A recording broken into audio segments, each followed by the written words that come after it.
আসসালামু আলাইকুম। আমার হাতে কি, এটা কিন্তু একটা ফেভারিট খাবার, যেটা আমরা তরকারিতেও খাই আবার কাঁচাও খাই। যারা গ্রামে বসবাস করবেন এই গাজরগুলা দেখবেন অহরহ পাওয়া যায়। তো সবাই আমরা ছোটবেলা থেকেই গাজর দেখি, খাই। আমরা কি জানি যে এই গাজর কেন লাল হয়? অনেক সবজি তো সবুজ হয়, কিন্তু গাজর কেন লাল হয়? অ্যাকচুয়ালি গাজরের মধ্যে এক ধরনের লাইকোপিন রঞ্জক পদার্থ থাকে বা অ্যান্টিঅক্সিডেন্ট, যার কারণেই কিন্তু গাজর লাল হয়।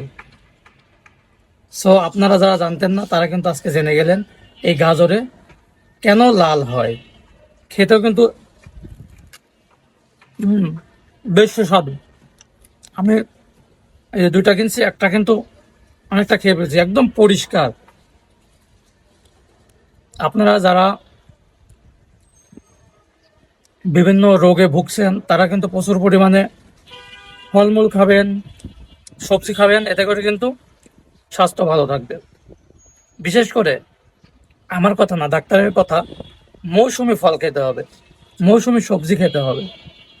গাজর এখনো কিন্তু ওভাবে আসেনি, তবে ঢাকা শহরে কোথাও না কোথাও থেকে গাজর চলে আসে আর কি।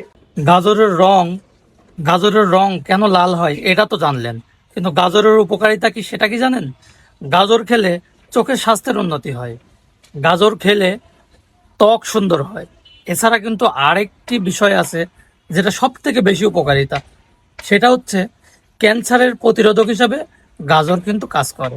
এই যে দেখুন, কথা বলতে বলতে গাজরটা কিন্তু শেষ করে ফেলছি। যাই হোক ভিউয়ার্স, সবাই সুযোগ পেলে গাজর খাবেন, পারলে গ্রাম থেকে নিয়ে এনে খান। এতে করে ফরমালিন মুক্ত ভালো গাজর খেতে পারবেন। দেখা হচ্ছে অন্য ব্লগে। আসসালামু আলাইকুম, আল্লাহ হাফেজ।